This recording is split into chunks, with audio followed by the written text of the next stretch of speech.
What was the first joint that they said you was nice off? The Cocoa Brothers shit. Black Trump. Black Trump? Oh, with Tony Touch in it. Raekwon. Raekwon. me. Wow. Raekwon. Yeah. Wow. Smith and Wesson. Remember Smith and Wesson and Raekwon did Guess Who's the Black Trump? That was my track. Yeah. My first track I ever hit the radio. Niggas call me like, yo, I hear your shit on the radio, son.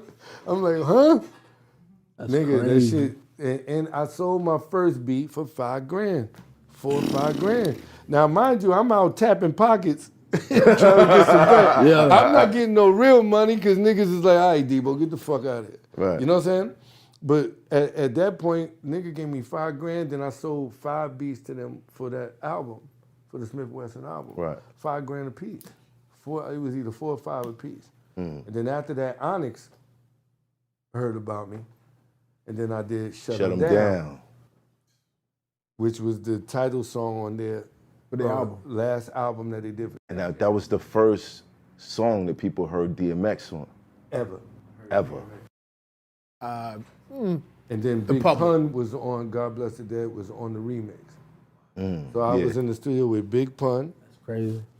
And then for the Onyx record, X wasn't in there for the Onyx record neither. But I just sold 7 tracks to Onyx. If you look at that album, my name is on 7 different tracks. And they gave me that $7,000 a piece. What was those sessions like? Like, what the fuck? I'm not going back to the streets. streets? Yeah, Fuck with Debo. Fuck that shit. So I'm like, fuck that shit. So and then the word New York started getting around. That I was a new producer around or whatever. Right. And then that's when LL Cool J, Music Soul Child. Fucking Cameron, Ja Rule, Jay-Z. I did a bunch of stuff like for all of that just because I was running around here. But like I said, the pricing was better then. Everything was a smoother ride, and it was real production back then. You got to really be talented. We worked back then off of demos. So today, nigga get signed off of popularity. Right. Back then, it was no popularity. The A&R had to hear and right. say, this, we can make some money on off of this. Right. So even with the demo shit, now it's totally different because you had to take all that outboard gear in and cut the demo and all that. But now we got computers. You do everything on the computer, get somebody something. I think that fucked the game up, though, to be honest. Why? Because if I had to come, if you say, Self, I like this beat, I'm gonna buy this beat from you. But I'm the only person with the beat, right? But I let you hear it on a cassette tape or something like back then it was cassette tape or whatever. Right. I come and you say, I want it. There's no other way for you to get the beat unless I come with all my gear to that studio and lay it down. Right. Unless you rip it off this cassette tape, which is going to be money. Right. That's what I'm trying to tell you. When there was no ripping, the money was bigger because they had to pay you to come in and actually do labor to lay the beat down. Right. Our sessions back then, if I had to, like the Onyx session, like Shut 'Em Down, when I did that, I had to go in there and I spent 24 hours in the studio laying the beat down. Sheesh. So the record label, Def Jam and them knew they had to pay you for that type of time. Right. When when CDs came in, niggas was just stripping. They learned how to take the music off of the thing and then they'll go demo it themselves and they'll say, yeah, we're gonna buy it. But then the minute that they say, all right, they demo it and they didn't like it, they'd be like, nah, I'm cool. And then they end up not paying you. The value just started going away. Once you ain't gotta go in and do labor, it takes the value away.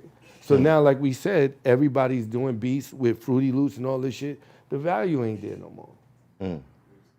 You'd be lucky to get $1,000 for a record. Yeah, it's like $1,000 now. $1,000. So you got paid for your first beat? Yeah, my first 5. Your first 5? I got paid for all of them. But it started out at 4 or 5 grand a joint, and it got up to 50 for one joint. So after I did the DMX record, What's My Name? When I did the What's My Name record, it was a wrap. It was over. Yo, wait. You did that record. Yeah. I produced it. Facts. Okay.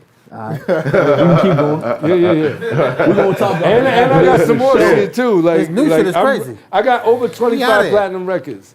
Like over 25. And it's hard for a producer to say that today, unless you Swiss or fucking Timberland or Dre. Yeah. So I'm humble, but I stopped being humble with the shit because niggas take my credits.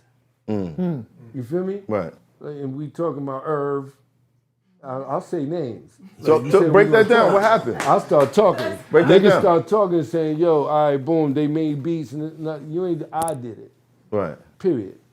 So when it comes down to it, to be able to have 25 platinum albums and make all them placements is an accolade for real. I bust my ass back then to get to that point. And the shit wasn't easy, but I asserted myself and made the shit work. But after a while, niggas, where I'm mad at, well, not mad. I didn't jump out in Front Street and do the glitz and glamour. I'm not a Front Street nigga. Right. I like getting my money and be behind the scenes. You saying Irv was taking credit for your Nigga beats? took credit for the What's My Name record. His name, he didn't do nothing on that beat. That's what I was going to say. All your beats you did with your hands. With my hands. See, a myself. lot of producers, they'll take a beat, put a whistle in it, give him And now it's 400. theirs. Now it's their Now it's beat. his.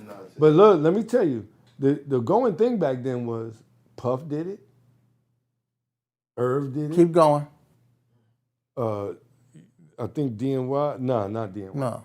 Puff, Irv, Jermaine Dupri, certain niggas that had them names, and everybody thought they was the niggas. They was just getting beats from other niggas. They was signing did other it. niggas. They had little niggas on it. Dre did it. Man, I know mad niggas that did shit. Scott Storch yes, was was under doing mad Dr. shit, Dre. but then they'll come in and just say, all right, when we lay the beat, let me just do this one hat. And now all of a sudden they put their name on as co-producer. That's what Irv did to me for the got a DMX. lot of As co-producer. As co-producer, but So it wasn't Irv, a ghost. It wasn't a ghost producer No, situation. they put their name on like they did something. Irv, I'm saying on my DMX record, Right. it says, and if you watch interviews, if he's in the interview, he don't even mention me. That's why we have a lot of producers, you ask them, when the last time you physically made a beat? You did this, Yeah. did that, you. So Some dudes ain't made beats in 15 years. But according to Ninth Wonder, because we had him here my too, nigga, he said, if you can compose, yeah. then you're a producer. Right. You don't have to touch a key. You don't have to tell. You could tell. You could see it in your mind and tell Yeah. somebody But that's, you're a producer. That's where the Irvs and the Puffs and them get it from. They're in their mind, they're producing the record, composing the record. So to them, if Tone come to me and say, yo, I got to be, all right, let me use that for math.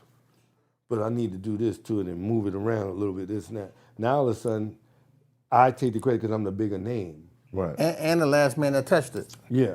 But the bigger name always get the most credit, The most credit. Like Irv, and I know this for a fact, most of all Irv shit that came out of Murder Inc. back then was by a producer named Fingers, a producer named Little Rob, a producer named DL, who you met the other day, me.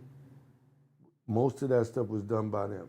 Holla Holla, all the other stuff was done, but Irv, his name is on it. Right. But did it help the record seeing Irv Gotti produced it?